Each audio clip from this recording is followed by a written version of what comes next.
Thank you, Allie. So big thanks to Allie. It's absolutely true that the topics do come from the audience and the initiatives do as well. So in a past life, I had both hosted and been on a panel with SheSays. So I reached out to Allie, who's a very good friend also of Helena's from our business development group here. And we were like, yeah, let's do it. So this is awesome. I hope this is the first of many events that we can host here at Audible. I love the idea of opening our doors, and thanks to Women at Audible, the group that's co-hosting this as well. So thank you so much.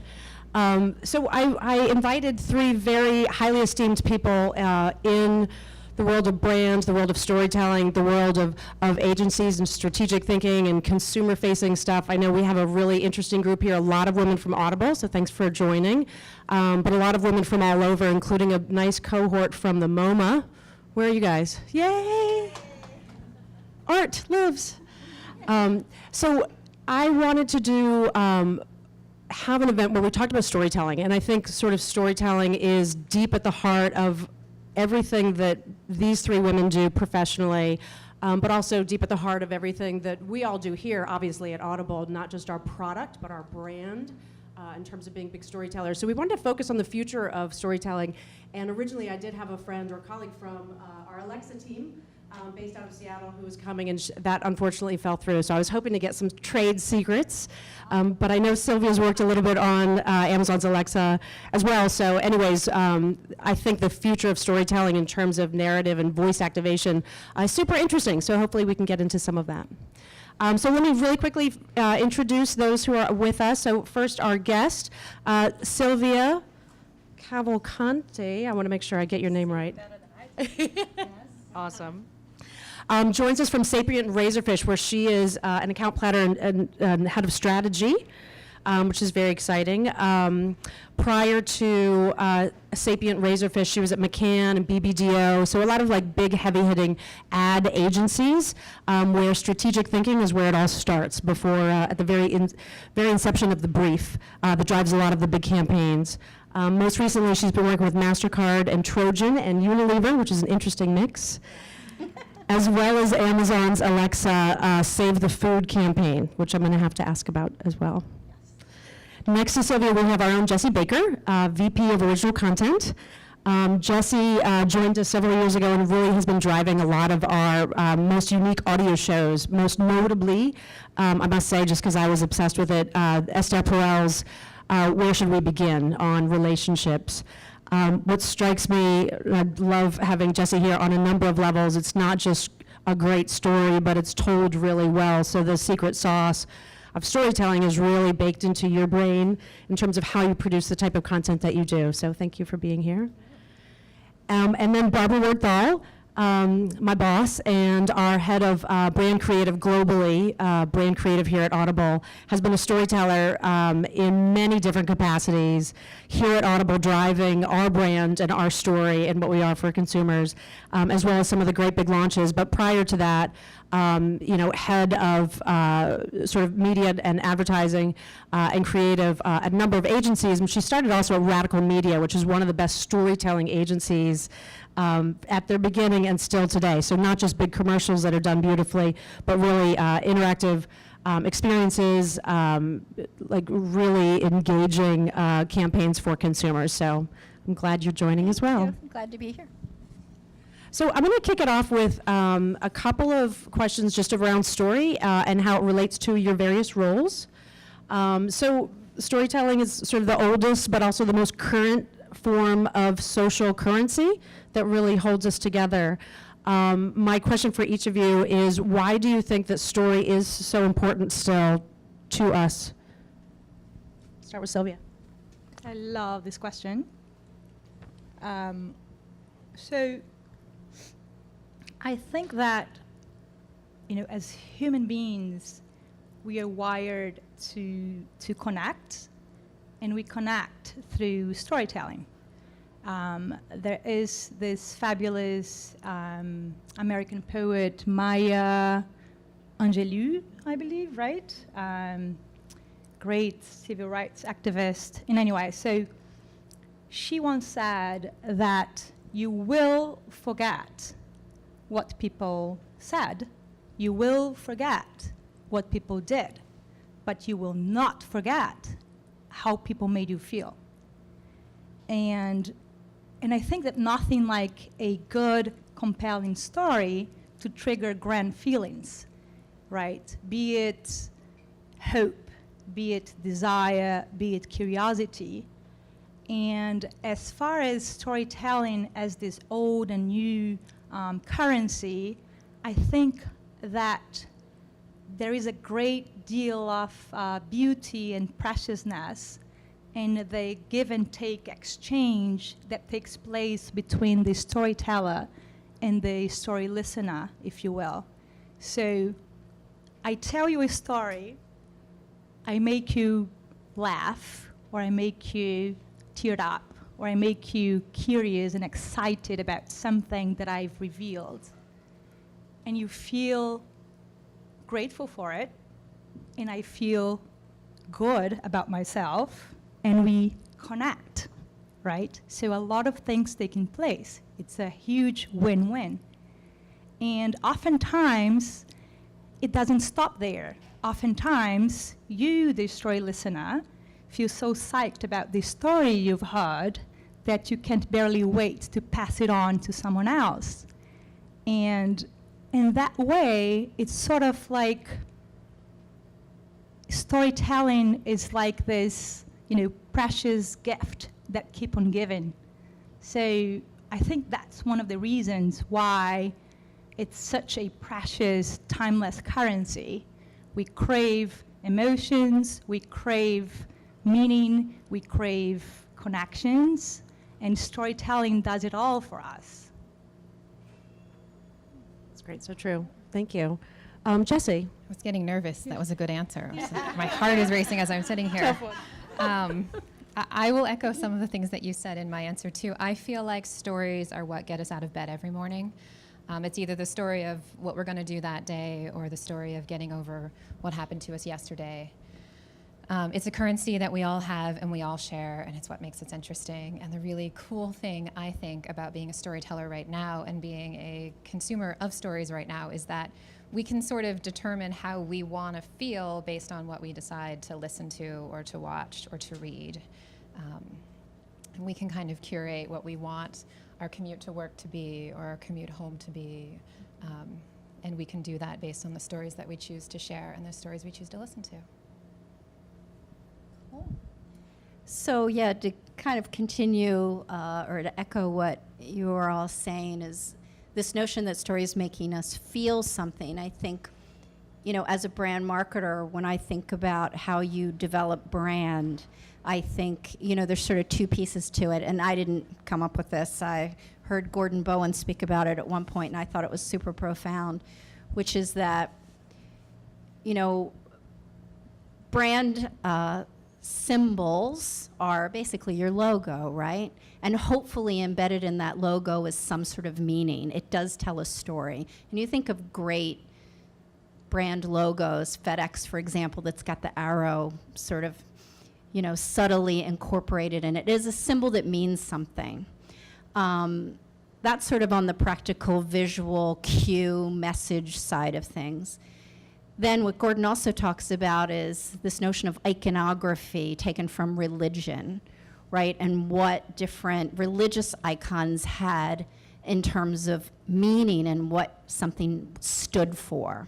So there's that sort of visual communication that's part of the story, but it's also about, what a brand says and the stories that they tell is very much a religion. It says, as a brand, as an organization, I believe in these things. These things have value.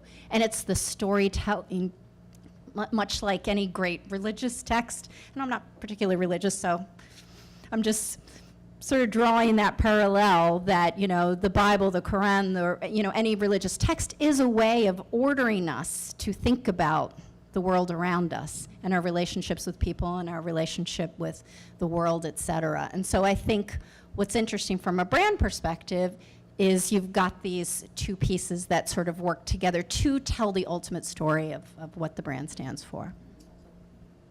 That leads me directly into what I was going to say next. What's new in storytelling? We talk about story all the time. It's a business here. We talk about new formats, 6 seconds, 15 seconds, an hour. Like what is new in story in your field? And let's start with Barbara. Yeah, so I think what's so interesting at this point in time is if you look back sort of prehistory, you know, the way that communities communicated and shared knowledge, it was an oral storytelling tradition, right? And it wasn't just stories that, you know, would have practical purpose. You know, there once was a little boy who got eaten by a lion, i.e. stay away from the lions. You know, like those were really stories that helped you navigate through the world. But there were also stories that were told to communicate and pass down deep, deep knowledge. You know, when you should pick up the village and move it to a new location because of the season change. You know, what plants are safe to eat and are not safe to eat. That was how great information was passed down to generations, right? Then you go to sort of the industrial age and Gutenberg, and suddenly you've got the printed word. And it was a little bit exclusive. Not everyone could afford books. Not everyone had the education in order to read. And so suddenly it became sort of déclassé to just get your information through listening. And it's much more valuable and much more elite to get your information by reading. And, you know, when in the 20 years we've been a company, you start to hear people talk about, oh, you didn't read that, you listened to it, that's cheating. You know, that there's somehow something less valuable happening when you get your information from the oral tradition, which was the original. And I feel like there's this sort of reverse elitism happening, you know, where that's no longer valued or it's distrusted. And so what I think is so interesting about what's happening now is maybe that trend is reversing. Maybe people are saying, you know what, the oral tradition is pretty powerful because it does make you feel something. And when you feel something, as Silvia suggested, you remember it, you retain it. And so I think that's a pretty interesting trend that we're starting to ride on. And I look at the young people who are taking to Audible to get the classics. They don't have these old notions. To them, it's a life hack, right? Like, you mean I don't have to read Dostoevsky? I can listen to it? That sounds pretty good to me. And so I think that's a trend that I see happening that is very good for us as an audio storytelling company. So that brings me to Jesse, because this really is your bread and butter, and you guys talk about this all the time. What is new that you have a whole team of people making original content right now? What do you talk about? So many things. My team works in short form, so in any other place outside of Audible, that would be called essentially a podcast. Short form here is something that's not an audiobook because it's like less than 10 hours. I don't know, some like astronomical number. It's less than that. I think it's 10 hours, something like that. And every project that our team takes on, I think that's the first question that we ask is, how can we do this in a way that hasn't been done before? What's interesting about this? And so I just made a murder mystery, or I just produced a murder mystery, 13 episodes, and everyone is doing murder mysteries right now, right? It is the thing that people want to listen to. True crime is so hot in the space. And so the question was, what can I bring to this that will make it sound very different than anything else? And I spent 2 years on it. I think that doesn't exist in a lot of other places, but the thing that I think really is different about this project than a lot of other true crime out there is the narrative arc, but really the sound design. The two people who narrated it were British, and they didn't have a lot of inflection in their voices when they read. And so I knew that if you're going to follow 13 episodes with these people, 8 hours of content, what is it that's going to bring you along with the journey? Because the writing is incredible. It's just their read is sort of, it's lovely, but it doesn't really, it doesn't capture you. It doesn't excite you. So the sound design was sort of like Twin Peaks meets true crime meets I don't know, horror film.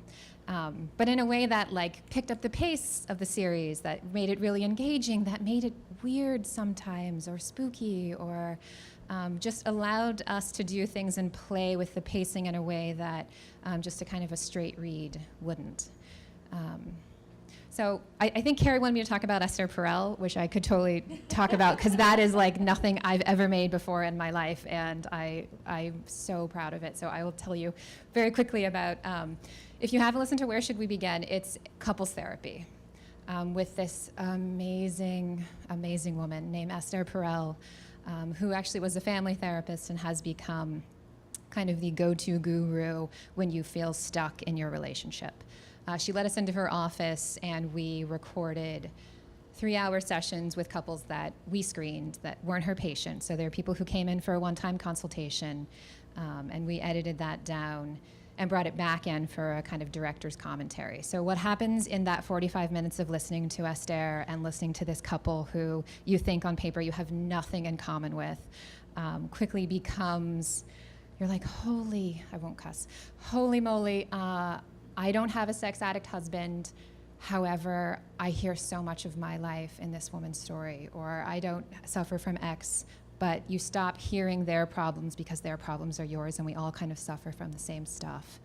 That project was really easy to think about, how can this be different, because there isn't anything else that exists. There is no other Esther Perel, also, let me just say. She is truly a one of a kind. But that, the format of that and everything, we just stayed very true to who she is, and gave you the closest representation of what it would be like to sit with her for 3 hours. So anyway, that's the kind of thing that we think about when we take in projects, is how do we do this the Audible way, and how does this sound different than anything else out there? Well, I have to tell you one little anecdote. So this was a couple of weeks ago. I'm at a cocktail party. I met someone for the first time, introduced by a mutual friend, a writer, a very successful writer. And my friend says, oh, Barbara works at Audible. And she goes, Audible? Okay. I have resisted joining Audible for 10 years. She's in Montclair, the founder's in Montclair. So I finally, I couldn't get fire and fury, so I just decided to and I was going to cancel right after I got this book. And then I discovered this thing called Channels and this program about Esther Perel. She said, that is the best thing I've ever listened to. That is why I'm going to stay with Audible. She said, I've been married for 22 years. I had the best conversation with my husband, the most open conversation with my husband that I've ever had, prompted by listening to that series. So she's like, I'm sold, I'm in, whatever you want me to listen to next, I'll do. So that's testament to your great work. And the testament to sharing your stories and just listening to someone interpret them through a very different lens, which is what she does in every episode. So, yeah, cool. There's also the format of it. I think one of the unique forms of the way that particular program pushed the storytelling boundaries is that there's a lot of negative space in it, because you don't see them, and you're really hinging on everything they say to try to picture them, and the anonymity makes it incredibly intimate. So I think that's sort of one of the new things that you achieved, and really, really super well. So Silvia, what's new in storytelling? A lot of your work is really from a consumer point of view, talking to brands about like how they can really connect with people. What do you think is new out there? So I think that, so stories per se are not necessarily new, the type of stories or the need for stories, but the telling part of it is significantly evolving. I think we have so many formats and canvases to use and paint a story on. It's just incredible. So on one hand, I feel that so what happened is, from a brand perspective, from a brand story perspective, the reality is that we don't trust brands. There is a study put forth by, I want to say, the Deloitte or the Havas Meaningful Brand Study or something along these lines, that basically says that people, American people, would rather, they attest that they prefer the opinion of their peers. They go to their peers for the sake of learning about the brand much more than they trust what a brand says about itself. Makes sense, I guess. And they're very wary, we're very wary about what's being put forth by brands, right? So there's this whole skepticism here. On the other hand, what happened is we people, we consumers, have never been granted with so many storytelling tools. And we've never been given so much wings to our inner storytellers. I believe each and every one of us are storytellers. We tell stories since we are 2. Whenever we start speaking, we tell stories. So I'll pause here and just remind us that up until very recently, the whole brand narrative, the whole brand story conversation was very much one way, was very unidirectional. A brand told you what it wanted you to know about the brand, right? But what happened is that today, that brand conversation is much more participatory, right? And I believe that is the case because we don't trust brands and because we want to step on our soapbox and we want to give wings to our inner storyteller. So as a result of it, we've been seeing consumer-driven stories skyrocketing. We've been seeing micro-influencers, brands investing heavily in micro-influencers. And the fact is that not everyone is doing it right by any means, right? There's a lot of crap out there. Having said that, there are brands really kicking ass. You said I was not going to swear. It's really hot for me sometimes. Please do. But so Airbnb, for instance, they're doing a tremendous job. By the way, I mean, I guess they in order for you to tap into the love and passion of your brand followers, you need to have some brand, lovers and fans out there to advocate for you. And when you give them this opportunity, it's like in Brazil we have a saying, it's like asking monkeys if they want bananas, right? So if a brand that you love or a brand that you really like, you're really keen on, gives you the opportunity to share your experience about them and actually gives you a fun but fluid framework or canvas, and you can just share your story about the brand, that's huge. That's a huge win-win. Recently, I believe a few months ago, Instagram came out with their Stories Are Everywhere campaign. Really cute, really real, really authentic, done with, they basically compiled, curated content from real users. And then it adds legitimacy when the story comes from the voice of the protagonist, right? It makes it more intimate. And therefore, it makes you much more willing to engage and trust and buy into it. So I think, that's not necessarily new, but I think what's new is that there has been a lot of experimentation with it. And I think we are starting to learn that the combination of relinquishing control of your brand story while identifying, the somewhat good storytellers out there and giving them a creative and fluid framework to play with is a very good thing to do. Yes. That's awesome. That's, in many ways, hearing you say that, I was picturing how brands are using these, age-old tropes of literature. When you said the protagonist, like, yes, the protagonist, the hero of the story is the customer. And I was just thinking, oh, unreliable narrator, that's the brand. They're telling me something and trying to talk me into this thing, and I'm not going to trust them. But they're going to lead me through the story if I'm on board. So I love sort of framing it that way. Yes, yes. And you know, so as I mentioned, I really believe that we are all storytellers. It's just that some of us may not have had, that much opportunity to tell stories throughout our lives, or maybe some of us have had like older brothers who have made fun of us and have intimidated us or bullied us and convinced us that we are not good storytellers.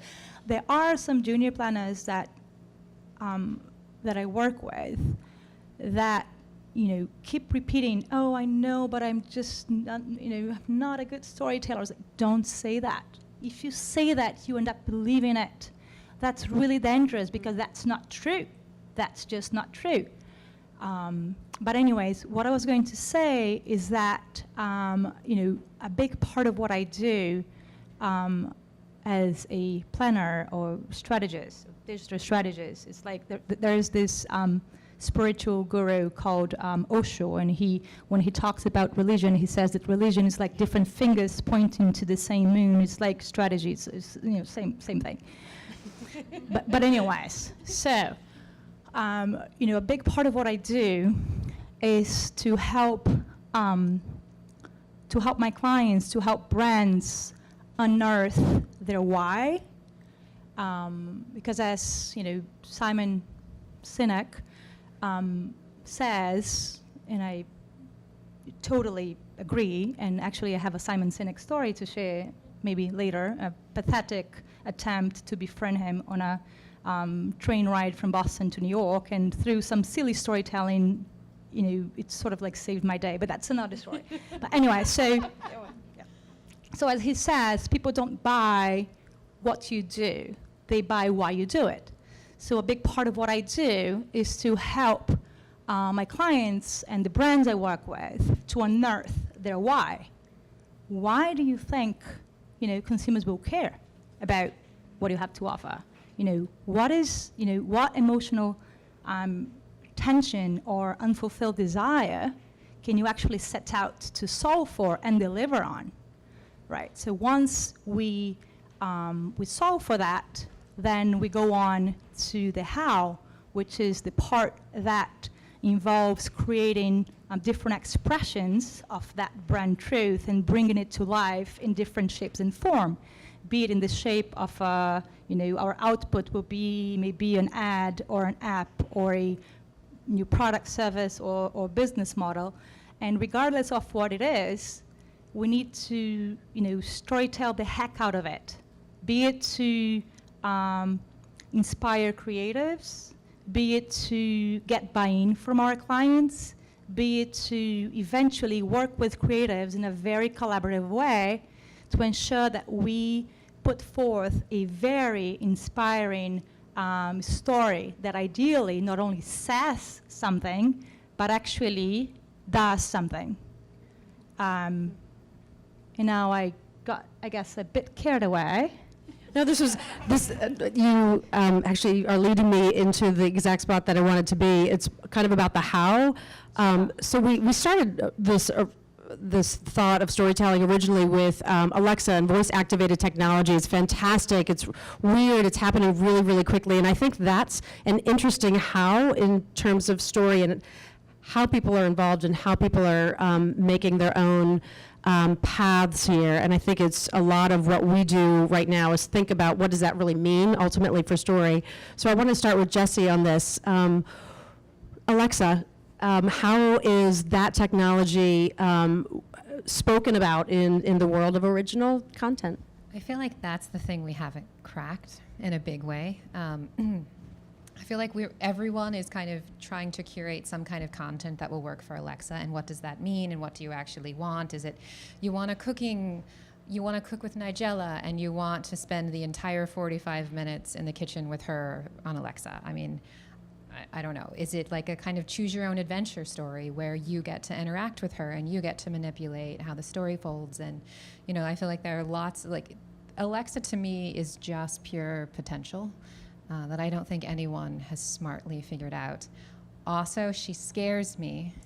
I have a 2-year-old with a terrible lisp, and Alexa understands everything she says. To the point where I don't, and she asks for musical selections, and she butchers the songs and everything, and Alexa can figure her out. So I really worry about what she's listening to, because I don't have a lisp, so she probably gets a lot of what I say to my husband at night, too. So there's some sort of scary potential. We have 3 in our household. We have a few too, and I have a 13-year-old and a 9-year-old, and I'm scared. I see on the app what I've been listening to recently, and most of Jack's Spanish homework is done with Alexa. Yep, so that's happening. So it's just they're figuring it out. They're hacking their way through it. And it's great because that's the future. And in the future, he will have an instant translator in his ear, which already exists now. So he won't need that. But the way that they're using it is just so advanced, and it is a choose your own adventure right now. Barbara, what do you think? Yeah, I wish I had a good answer for this, and I don't really. And I wonder whether Alexa is less about storytelling and just more around conversation. I guess I imagine she'll get smarter and smarter and smarter in terms of being able to answer a question that's sort of multi-threaded, right? So if I say, Alexa, tell me a story, and she says, well, what are you in the mood for? And I say, well, I'm kind of in the mood for some sci-fi. And she says, do you want it this way or that way? So I kind of feel like, so maybe together we're sort of crafting our story, but I think it's about that sort of multi-level conversation that leads to a certain place. And hopefully it'll lead to some pretty unexpected places. But I have no idea. Is probably the short answer, but it's an exciting time to see. It is. I think I'm really psyched that we're sitting here saying, oh, we haven't really thought about it yet. That's great because there's like so much, fresh field in front of us. Silvia, what do you think? You worked a little bit. Can you tell me a little bit about the Amazon Alexa Save the Food campaign? Yes.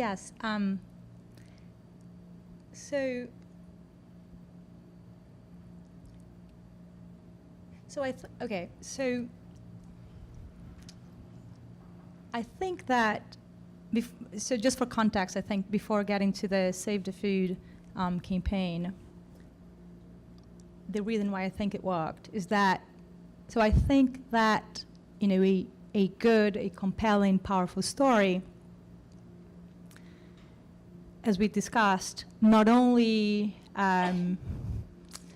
moves you emotionally, but it also itches you to take action, right? And oftentimes, we just don't necessarily know how to act on that feeling we felt, right? So, imagine, so in my where I'm going with this is that I really think that the combo of storytelling and voice-activated technology can help bridge the gap between feeling and doing. So imagine you are, watching the Super Bowl, and you saw the Crocodile Dundee ad promoting tourism in Australia. Very funny one, I thought. But so you were there, you were cooking, or you were, getting your beer, and you see that, and you're like, ooh. You laugh, you found it interesting, you just happen to be like shopping for your next vacation place. And then Alexa's there. And you can say, Alexa, which of my friends have been to Australia? Or Alexa, do I have any friends with who live in Australia? Or Alexa, is there, how much is a ticket to Australia? I mean, you can potentially act right there. Right? You arguably have 5 seconds worthy of, whatever it is, even if it's not that ad, or whatever you watched or heard or listened to, you were there, you cried or you laughed, you have some emotion going on, and you can act on it, right? If you have, I think a voice-activated technology like Alexa, OK Google, whatever it is, can serve as a shortcut between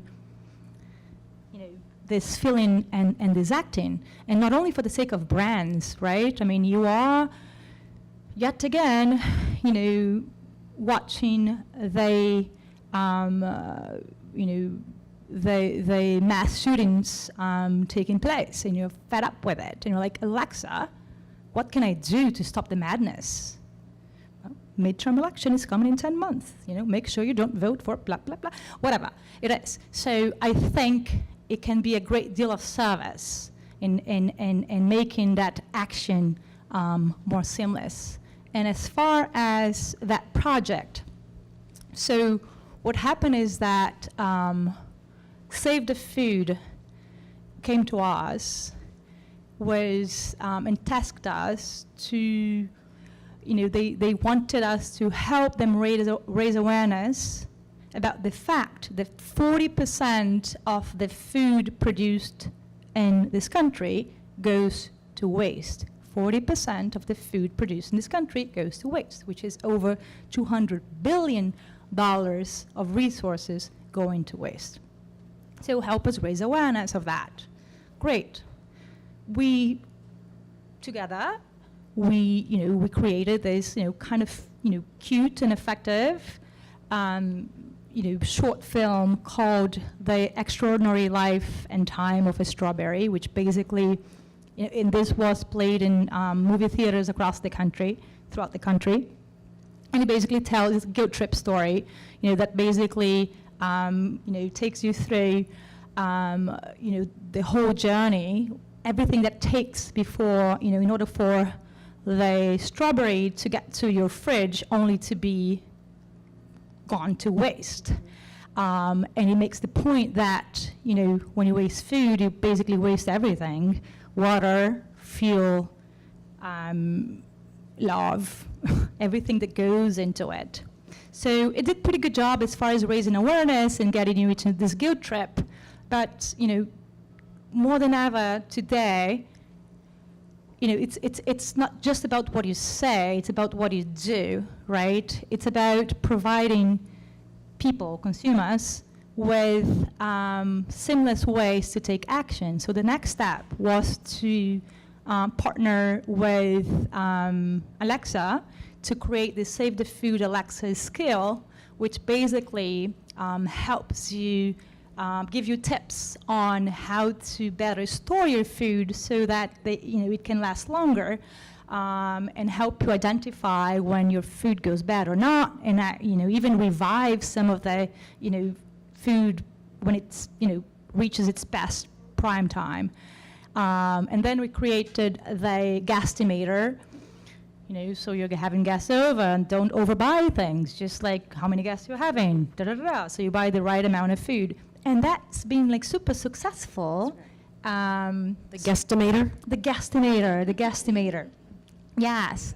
And so in other words, I think the combination of, telling a story to raise awareness and actually offering something, some utility, some value, right? So that you can not only hear, you can do. It's a great combo, and I think voice-activated technology can play a very good part in it. And I actually imagine, I know it sounds a bit creepy, but what if my Alexa talked to your Alexa? You remember when Netflix granted you access to your friends' list of movies, so you could, like, oh, we're like-minded. He liked Run, Lola, Runs. I love it too, so we'll likely, Anyway, so what about if you can say, Alexa, what is Alice, what are the movies that she's recently watched? Creepy. But, so, I don't know, there are a lot of unknowns, but I think the possibilities are wonderful. It's probably already in the hopper. It's probably happening already without us even knowing, who knows? Cool, I know we're going to want to open it up for other questions. I have one more question, which is a little off topic, but is definitely still on storytelling. And for each of you, I think a lot of people who go to SheSays get really jazzed by, seeing creative leaders like you in your field, and this is near and dear to my heart, are people's personal brand stories. So I just wanted to ask each of you if you had any advice for people who are listening on, because I do know each of you has your own personal brand that you have in your professional lives. Have you sculpted this purposefully, your own brand story? Or if you have any advice for someone here on how do you build who you are in the marketplace professionally? I'll start with Silvia. So I'm a control freak on rehab. I used to be, and now I'm much, much better. And I really tried to scope it, and I really set out to do A, B, and C. And it wasn't working for me. I was just, telling you a bit earlier that, I do have a boring business consulting background. I worked for Deloitte Consulting for way too many years. No regrets by any means, just not my cup of tea. But at some point I felt that, the right hand side of my brain was going to atrophy forever, and I was never going to be able to be creative again. I came home crying, and I was under PMS and all of those things and stress. And my husband, back then my fiancé, said, "You've been miserable for so long. Why don't you just quit this thing?" And I was like, well, you're a PhD student, I'm the breadwinner, we're gonna get married, how are we gonna pull it off? And he said, "Silvia, really, we'll figure it out. We just, we need to make sure that you're, setting yourself up for a successful life as a person, and you're just about to be promoted, and I guarantee you, if you get promoted, it's gonna get harder and harder." And that conversation took place on a Friday. On a Monday, I resigned with having nothing. I did not have anything lined up, and it was the best decision I've made after, marrying him. And really, He's a keeper. But anyway, so the point is that I had everything planned. So yes, business school, and then consulting, and then this, and I was miserable. And I was like, oh my God, what am I gonna do? I'm gonna start all over again. Not really. I'm really, happy. Yes, I did struggle to convince people that there were transferable skills from consulting to ad land and whatnot. But there are creative ways to go about it. And I transitioned, and then eventually things did not necessarily go the way I wanted, and I was bored to death when I was planning away. And then I decided to pursue entrepreneurial life, started, 2 businesses that went absolutely nowhere. And then I was like, oh my God. And I guess right before my friends and family declared me, a persistent loser, I got to, no pressure. I was lucky to end up selling my 3rd startup to a public company about a year and a half ago. And I was like, okay, great. So, it's been wavy, and I came to realize that wave is good. You grow. And so now everything has been very organic, and I've been embracing the organicity of it. And as far as worrying about, so what story am I going to say? What am I going to tell when I'm, it doesn't matter. We'll figure a way, right? I think if you've done a lot of things, you want to pursue different careers and try and dabble into different things, go and do it. And then when it comes to creating a story so that in your next interview everything makes perfect sense, because that's what people want to hear, right? They want to hear that you just planned everything and you were just like a go-getter. Well, yeah, give it to them. Deciding what you leave out is as important as what you leave in.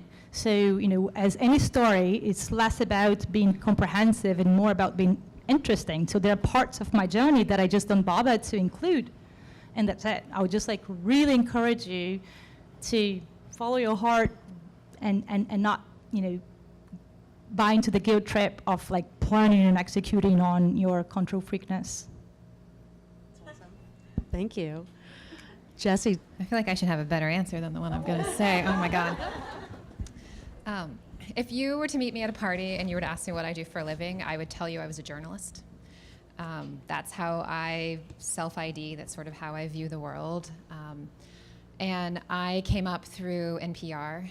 I spent 10 years there, and I've only worked for news organizations in my life.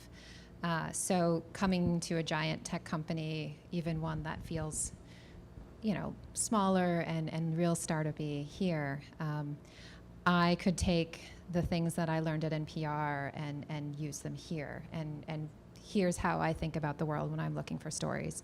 I think about the stories I want to tell, and then I fight to tell them the way that I want to tell them.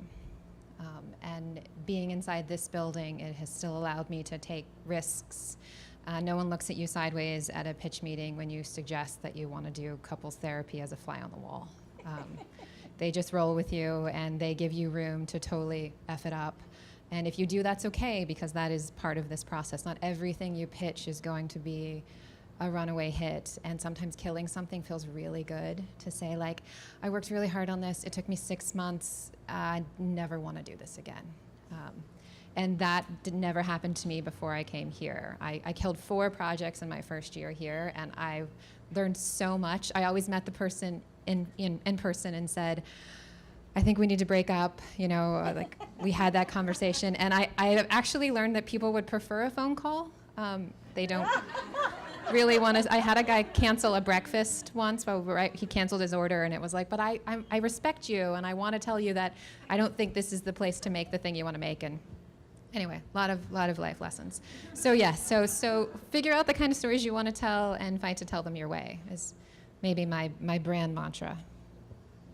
Oh gosh, where do I go? I loved Silvia's wavy expression, because I definitely feel like that's been my career. I studied film in school, and I spent many years producing TV commercials and being a director's rep and developing projects like that for about 15 years, and sort of woke up one day and also felt like I'm bored, I'm not learning anything new. I need to, the way I thought of it at that time is sort of throw myself off the cliff and trust that the universe is going to catch me. And I did. I spent, some time exploring and thinking through what I wanted to do. And that happened to be around 94 when the internet thing was happening, where you'd open up a copy of the New York Times and a floppy disk from AOL would fall out.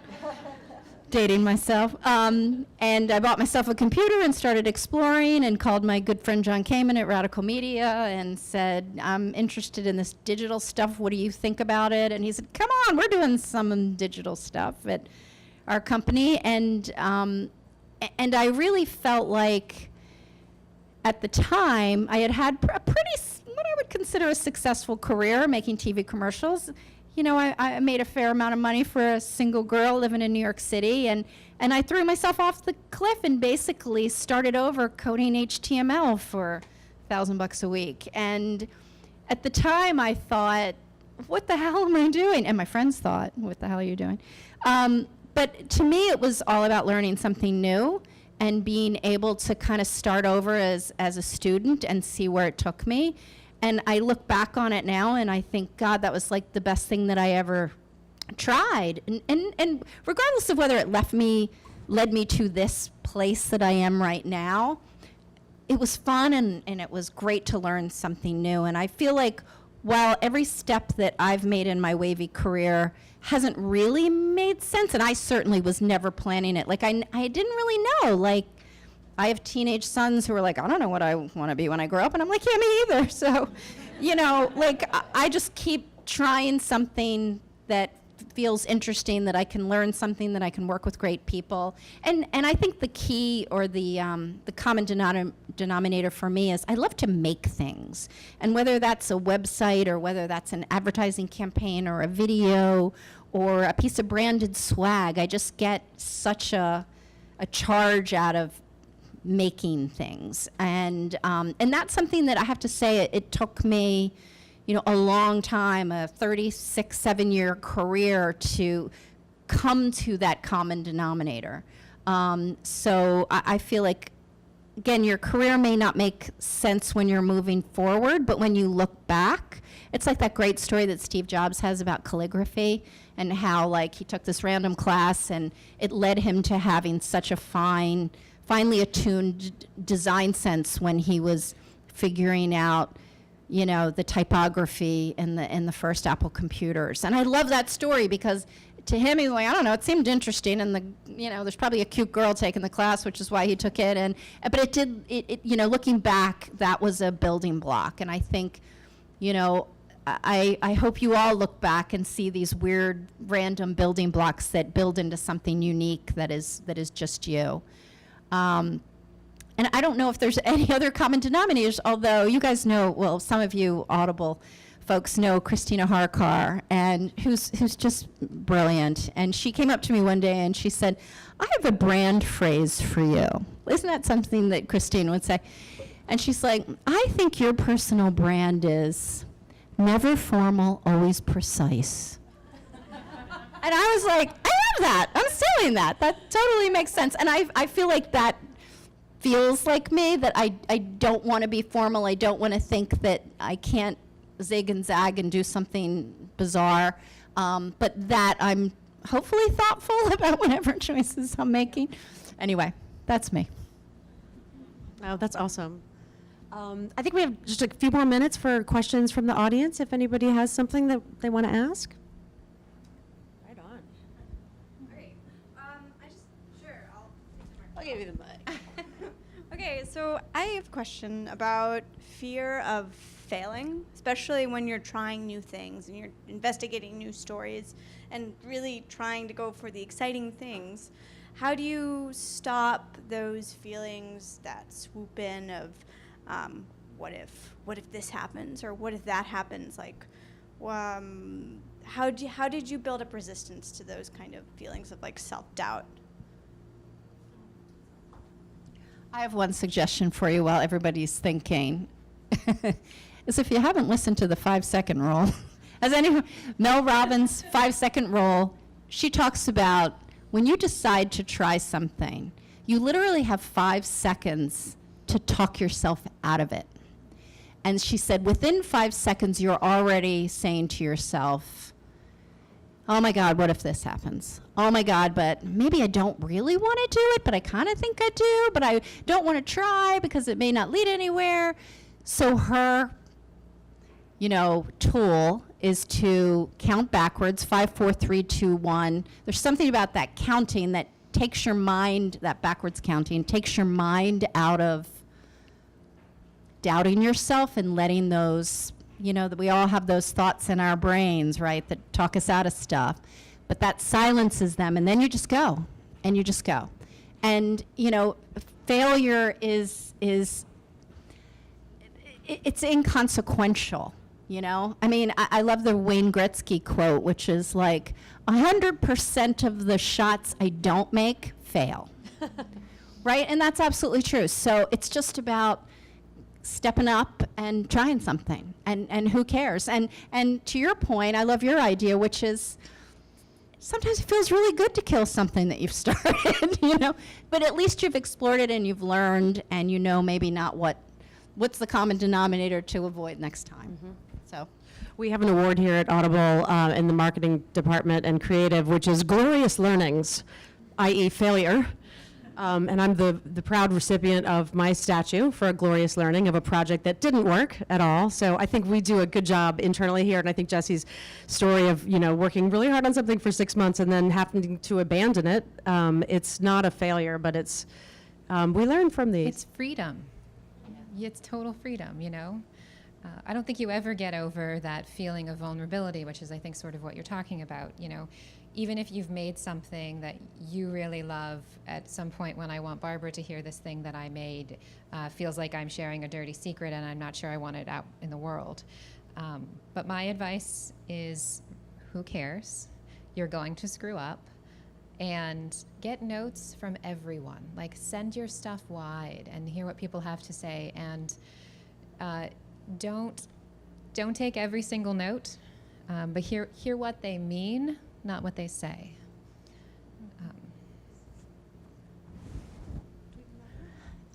I think that, oh God, I mean, I failed like so many times, right? So many times, it's not even funny. It gets easier. You don't care so much, right? Right, yes, yes, I mean, I kind of do, but, I mean, so, I've been disciplining myself to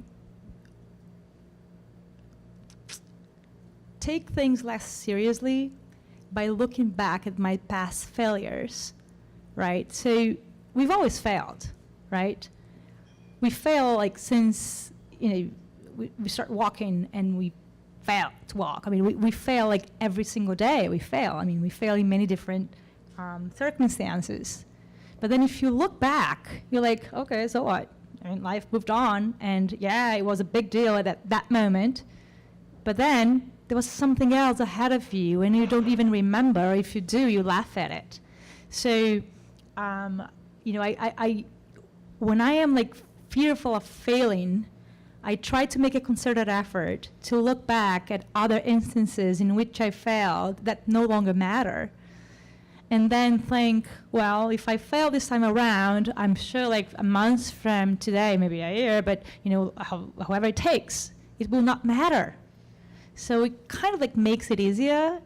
And I also tend to at some point I actually had a list. I'm awful with names, and I'm very, very visual.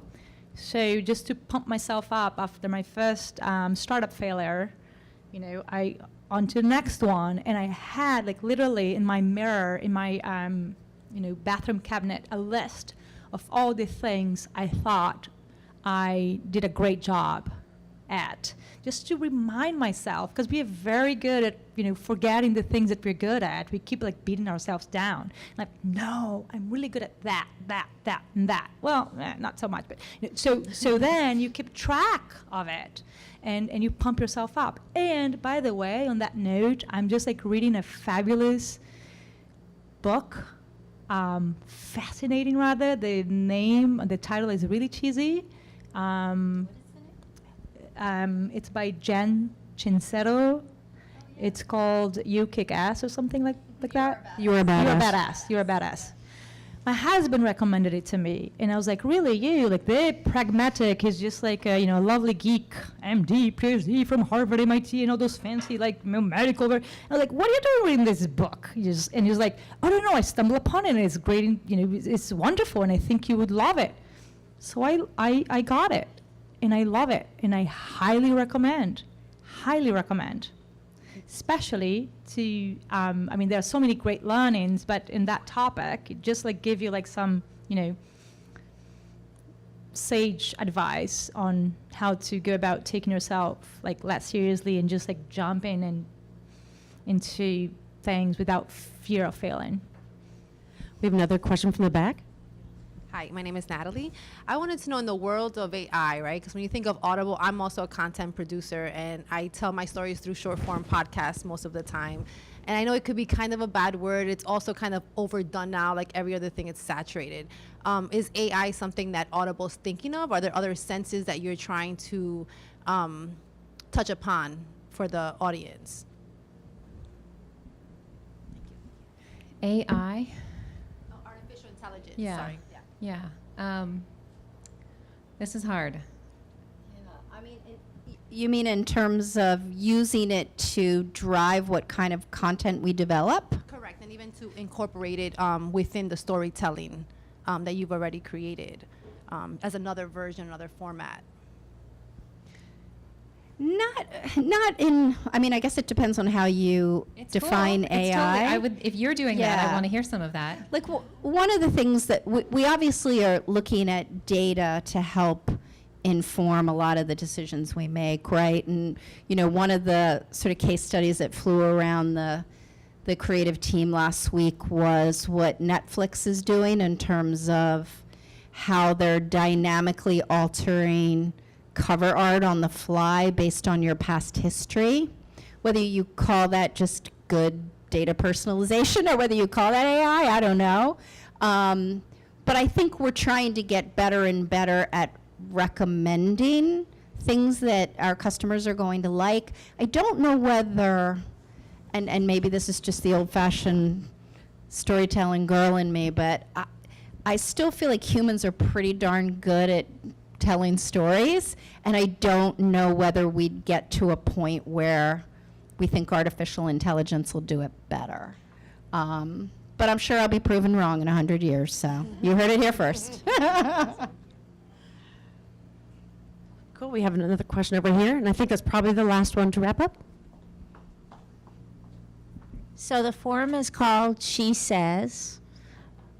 Whose advice along your career path do you remember, preferably, maybe it's a she, maybe it's a he, and stays with you day in, day out, tough days, great days? So what's your SheSays? I can only think of not horrible. I've had the same. I've had the same boss for 8 years, maybe 8. So we worked together at NPR, Eric, and now he's the SVP of content here.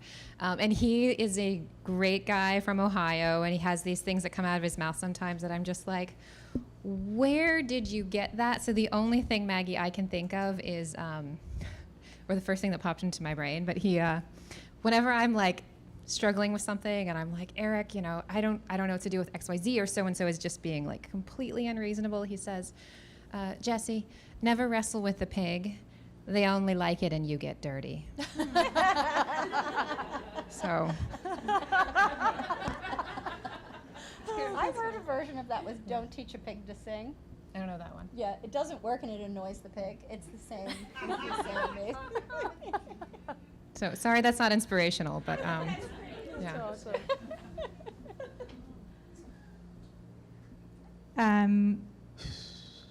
So in advertising, we kind of like to smell our own farts. You know, and we are very good at convincing that our farts smell great.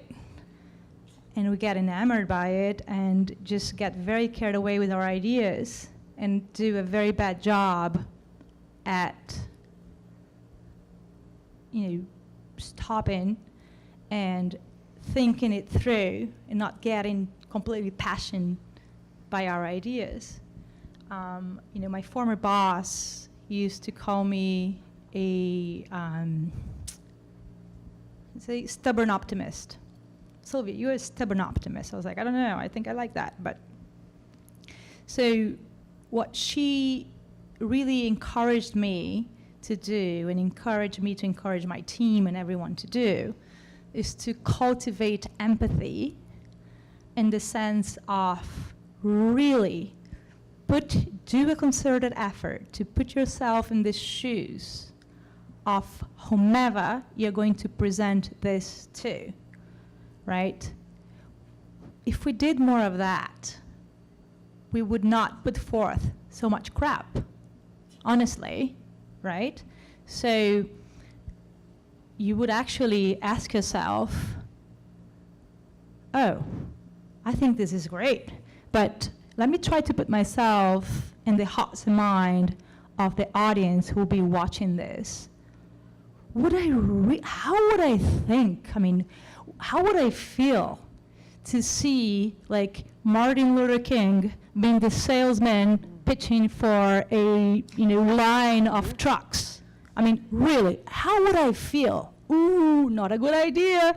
So if we cultivated empathy, we would kill bad ideas and not give birth to them. So I've been trying to discipline myself to do more of it.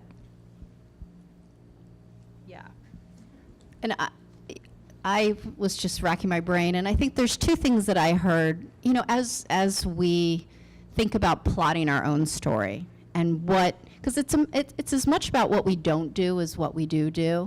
And there are two sort of thinkers, writers who unfortunately, they're both male, no offense to the male. Like, I wish I had more female voices whispering in my ear, but the two men that I'm going to talk about. One is Dan Pink, who's like a career whisperer kind of guy. And he actually, when we were at Razorfish, he came to do a speaking sort of engagement.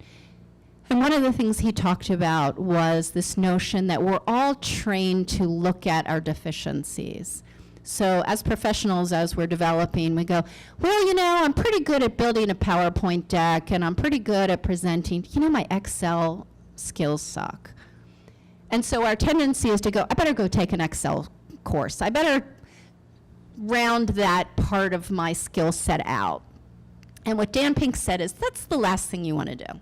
The reason why you probably are not good at Excel is because you're better at PowerPoint or whatever it is. And that we're so taught to think about our deficiencies rather than our strengths. And think about the things that you naturally gravitate to and are good at and enjoy. And that's the second part is Sir Ken Robinson, who's big also thinker, who's got a great TED Talk about this notion of flow and how when we are doing something that our sort of soul loves, that is part of, you know, it's something that comes so naturally to us that we get into this sort of flow and we lose track of time. And he said, pay attention to when you lose track of time. Pay attention to what activities you did naturally as a kid that you came to yourself, whether it was building log cabins out of popsicle sticks, or whether you took the TV apart, or whether you painted in the corner, or whether you put on costumes and put on a play for your family. Pay attention to those things that you gravitate to naturally, and again, that you get so into that you lose track of time. And if you can align yourself with those things, those strengths, then you're always going to be good. Because, you know, if you're doing what you love, that feeds your soul, that you come to naturally, it's never going to lead you in the wrong place. It's always going to lead you well, I think. So that's it for me. Thank you. I wanted to thank our panelists very much. Thank you for being here. And thank you to everybody from SheSays who came out to glamorous Newark. Thank you for making the journey here. And thank you, Allie, as well.